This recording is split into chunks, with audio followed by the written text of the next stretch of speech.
Meus irmãos e minhas irmãs, vos saúdo com a paz do Senhor. Sou o professor Gesiel Costa e este é o seu canal EBD em Ação. Um canal feito especialmente para você, professor e professora, aluno e aluna, e a todos os simpatizantes da Escola Bíblica Dominical. O objetivo do canal é exatamente este: ajudar e nortear você com subsídios teológicos, subsídios sociais, subsídios históricos, todos os subsídios que pudermos disponibilizar para que você tenha uma boa aula, nós estaremos aqui disponibilizando no canal EBD em Ação. Quero agradecer a você que é inscrito no canal. Agradeço pela tua inscrição, te agradeço pelos teus likes, te agradeço pelos teus comentários e pela tua divulgação do nosso trabalho. E você que está acessando pela primeira vez o canal EBD em Ação e ainda não é um inscrito, eu convido-te, venha inscrever-se no nosso canal. Observe no canto direito do seu vídeo que vai ter a palavra com letras brancas inscrever-se. Clique nela e torne-se um inscrito do nosso canal. Tornando-se um inscrito, você vai assistir os vídeos do canal. Se gostar dos vídeos aula, dê bastante joinha, bastante like, dizendo gostei. E você pode divulgar, pode comentar. Sempre que posso, estou respondendo os comentários dos nossos alunos aqui no canal EBD Ação. Você também pode ativar o sininho que está no canto direito aí. Você veja o sininho, clique nele, então você ative o sininho, porque quando você ativa o sininho, toda vez que eu postar vídeos novos aqui, e eu posto toda semana, você vai receber uma notificação como se alguém estivesse dizendo: corre no canal porque tem vídeos novos. Aí você vai assistir esses vídeos em primeira mão. E assistindo, não se esqueça, dê um like, dê um joinha, depois você pode divulgar, comentar e compartilhar nas suas redes sociais estes vídeos. Você também pode estar acessando vídeos de trimestres passados, vídeos de trimestres de anos anteriores. Eles estão disponíveis através de playlists, que são pastas que dentro de cada pasta está o trimestre inteiro de vídeos, aulas comentados. Acesse ali, assista, dê o joinha, divulgue e compartilhe no nosso canal. Sempre será você bem-vindo ao nosso canal EBD em Ação. Divulgue, fale para os seus amigos, para os seus irmãos que há um canal de Escola Bíblica Dominical comentando as lições bíblicas para que você tenha subsídio, tenha algo a mais, possa acrescentar no seu plano de aula, no seu plano de ensino, e assim você vai para a sala de aula, vai dar uma aula de qualidade, os alunos vão sentir-se cada vez mais interessados pelas suas aulas, aprenderão cada vez mais das palavras que você possa falar, principalmente a palavra de Deus, e eles então atingirão a maturidade cristã.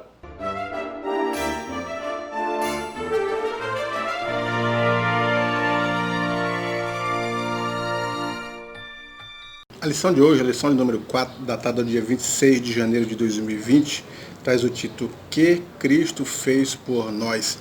Texto do dia: porque para isto sois chamados, pois também Cristo padeceu por nós, deixando-nos o exemplo, para que sigais as suas pisadas.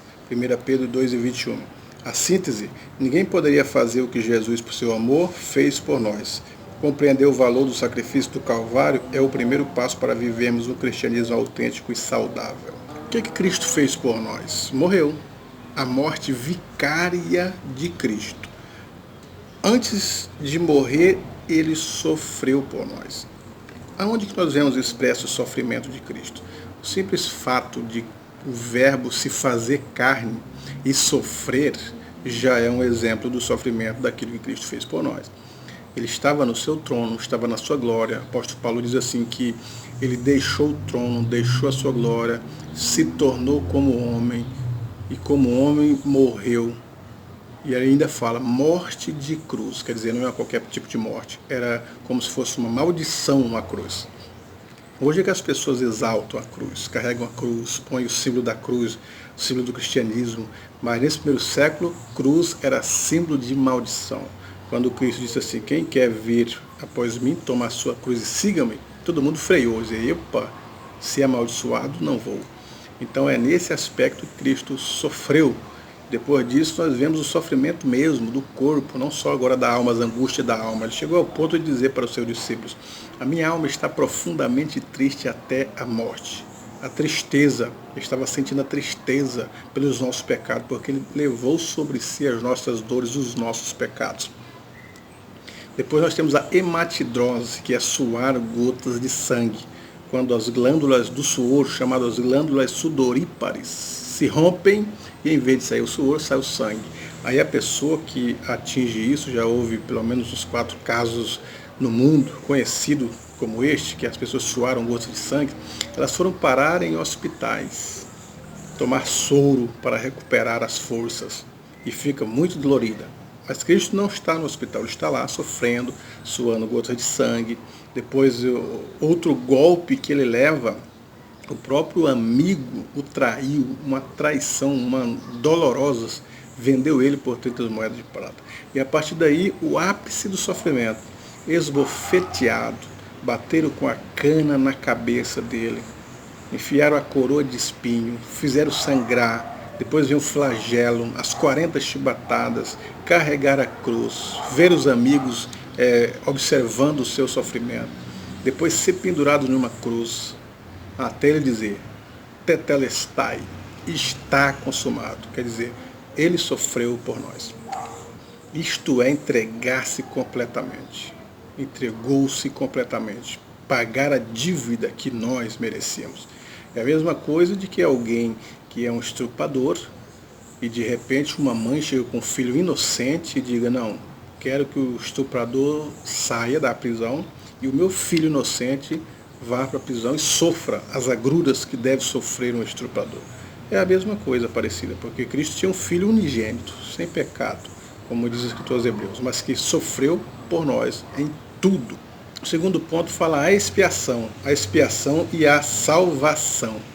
Porque no Antigo Testamento, os animais, eles cobriam, através do sangue, o pecado das pessoas.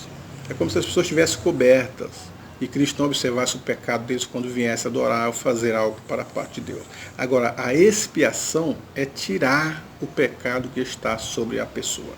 No Antigo Testamento, o sangue dos animais não tirava o pecado das pessoas, simplesmente expiava, cobria, estava coberto. Então eles podiam chegar diante de Deus, adorá-lo, até que viesse o cordeiro que a Bíblia diz, que tira o pecado do mundo. A expiação é exatamente essa, tirar o pecado, a pessoa não ter mais nenhuma dívida. Como Paulo disse, tirou a cédula que era contra nós nas suas ordenanças, que estava no meio de nós, quer dizer, estava na nossa alma. Ele arrancou da alma, arrancou do espírito os pecados que nós cometemos e cravou na cruz. Nós não temos mais esse pecado. Somos considerados inocentes, considerados justos. Isto é expiação. Um amor que não tem limite é o outro tópico.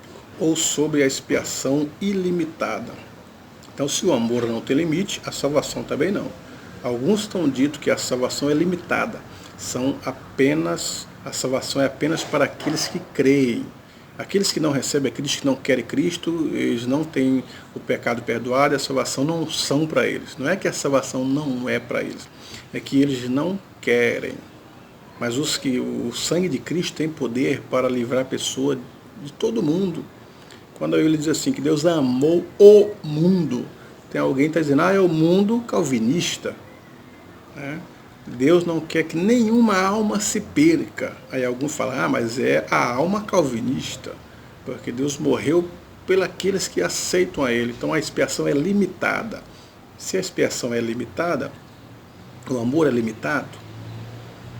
E a Bíblia diz assim, em São João 3,16, Deus amou o mundo de tal. Então não é um amor limitado, não tem nem palavra para expressar que tamanho é este amor. É o amor quantitativo. Então a expiação é ilimitada. Agora, por que é que algumas pessoas não aceitam? Alguns vão dizer, porque Deus quis assim. Ele decretou uns para o inferno e outros para o céu. Se isso é verdade, e o versículo que diz assim, que Deus não quer que nenhuma alma se perca. Ele amou o mundo. E o versículo continua dizendo, porque Deus enviou o seu Filho ao mundo, para que o mundo fosse salvo por ele. O artigo 8 definindo que mundo é, o mundo humano.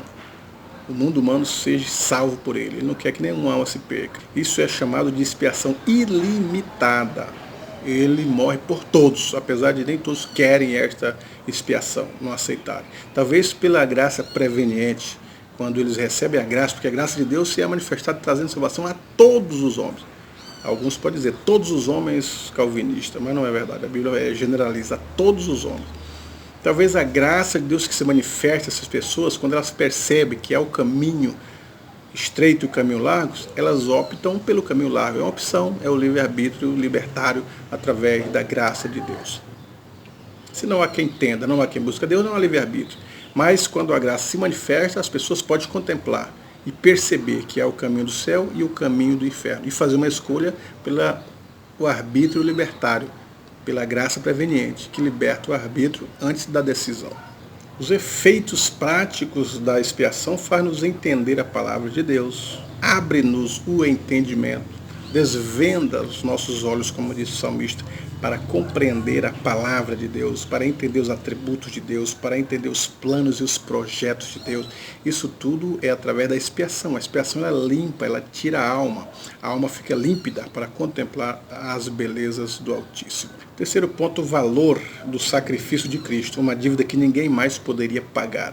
Não existia outra opção, mesmo que as pessoas sofressem pelos seus próprios pecados, morressem pelos seus próprios pecados, desse a sua vida pelos seus próprios pecados, era impossível nós nos salvarmos a nós mesmos. O projeto requeria a morte de um inocente, o sangue de um inocente.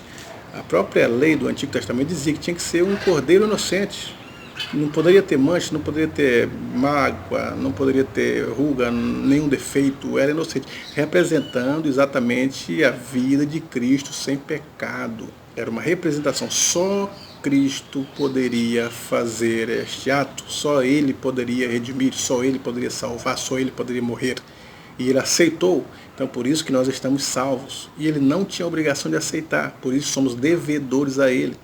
Mas Ele quis salvar o homem, por sua livre e espontânea vontade, e nos concedeu o perdão. Por isso somos perdoados. Então nós percebemos os efeitos do pecado no espírito do homem, que por isso que os homens são incrédulos, por isso que a visão espiritual está tapada, por isso que o Deus dos séculos cegou o entendimento deles para que não resplandeça a luz do Evangelho, quer dizer, não consegue entender. Então é necessário a graça preveniente, vir previamente, abrir a mente deles, ter um entendimento que há dois caminhos, que há o céu e o inferno, que há Deus e o diabo, e para que ele faça a sua escolha. E a graça preventiva está fazendo isso na vida das pessoas. A partir do momento que o Evangelho é anunciado, a partir do momento que a multiplicidade de igrejas é proclamada, a partir do momento que os céus anunciam a glória de Deus, a partir da inteligência humana, a partir do nome de Jesus Cristo ser divulgado, a partir do momento que a palavra de Deus é pregada, é falada, é vendida. Então eles têm essa graça preveniente para entender que há um caminho da salvação. Agora, se eles aceitam ou não, é por causa que o arbítrio foi liberto, eles têm esse poder de decisão, de dizer não para Cristo. E sobre a visão do Apocalipse é exatamente essa. Cristo ele quer salvar a todos, ele tem um projeto, ele tem um plano. E no futuro ele quer incluir-nos neste plano, neste projeto. Ele quer que todos os homens se salvem. Ele quer que todos venham ao arrependimento do pecado. Ele quer que todos participem do eterno e do perfeito estado.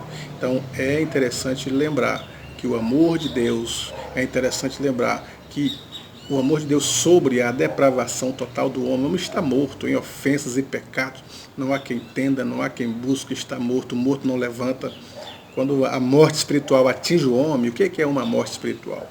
A morte física, você pode pegar o defunto, chutar, esfaqueá-lo, que ele não vai ter reação nenhuma.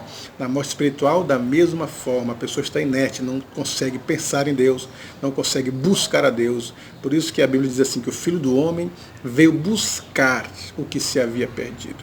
Por isso que o pastor buscou a ovelha que se perdeu. Então, é através dessa busca, é Cristo quem nos acha. É Cristo quem nos cerca pela palavra, pela graça, e abre previamente o entendimento para entender esses caminhos e deixa a decisão para nós. Respeita o arbítrio que nós temos e ele deixa a decisão para nós. E a nossa decisão é aonde queremos estar na eternidade, com Deus ou sem Deus. Sem Deus as consequências é apocalíptica. Com Deus as benéfices é através das promessas divinas. Aquela cruz era minha é o próximo ponto. Isto é evangelho. É você perceber que Cristo tomou a cruz que era nossa e depois ele diz, quem quer vir após mim, siga-me. Toma a sua cruz e siga-me. tomar a nossa cruz e siga-me. O que é isso? Ele está dizendo que a vida cristã não está embasada sobre esse folclorismo que as pessoas criam. O mundo sem dores, o mundo de prosperidade, o mundo livre de doenças, o mundo sem tribulações, o mundo de resposta imediata da parte de Deus, o mundo de oração respondida imediata da parte divina. Mas quando nós tomamos a nossa cruz, nós vamos ter as nossas próprias agruras. Cristo disse, no mundo tereis aflições. Paulo diz assim, que as aflições desta vida não são para comparar com a glória do porvir. Pedro disse assim, se pelo nome de Cristo sois vituperado. O que é o vitupério? Pergunta para o seu aluno, o que é o vitupério? Se nós somos vituperados, o que é o vitupério? Se somos vituperados, bem-aventurados sois, porque sobre vós repousa o Espírito da glória de Deus. Paulo diz que no mundo há a tribulação produz a paciência produz a experiência produz a esperança não traz confusão. Por quê? Porque o amor de Deus está derramado no coração. Cristianismo, seguir a cruz de Cristo, é isso. É como disse Paulo, posso todas as coisas naquele que me fortalece. Não é poder tudo como um passe de mágica no estalar dos dedos. Ele está dizendo que pode tudo que ele, no contexto do versículo ele dizendo que ele sabe ter fartura e padecer fome, que ele sabe ter alegria e ter tristeza, que ele sabe estar bem, em paz e sofrer o sofrimento por causa de Cristo. Aí ele fala, todas as coisas ele pode tudo, porque vence a fome, mesmo tendo fartura, ele é cristão. Se não tiver fartura, tiver fome, ele continua sendo cristão. Se estiver em paz, ele é cristão. Se estiver sofrendo por amor ao evangelho e perseguido, ele também continua sendo cristão. Se Deus ouvir as orações, ele é cristão. Se Deus rejeitar a oração, como rejeitou a oração de Paulo, a de Moisés e de tantos outros, ele continua sendo cristão. Se Deus der a resposta imediata, ele é cristão e segue Cristo. Se Deus não der a resposta imediata, ele continua sendo cristão e seguindo a Cristo. Este é o evangelho que temos, esta é a verdade que temos. Tome a sua cruz e siga-me, é nesse aspecto. Portanto, professor, vamos incentivar a nossa juventude para que viva o evangelho da graça, o evangelho perfeito, não é só o evangelho das facilidades. Se Cristo nos curar, ele é Deus. Se não nos curar, ele continua sendo Deus. Então é essa forma, é o querer de Deus, é a vontade de Deus, é a ação de Deus na nossa vida que prevalece como estabelecida como questões fundamentais para a nossa vida a partir da palavra de Cristo. Que Deus em Cristo te abençoe, que você tenha uma boa aula.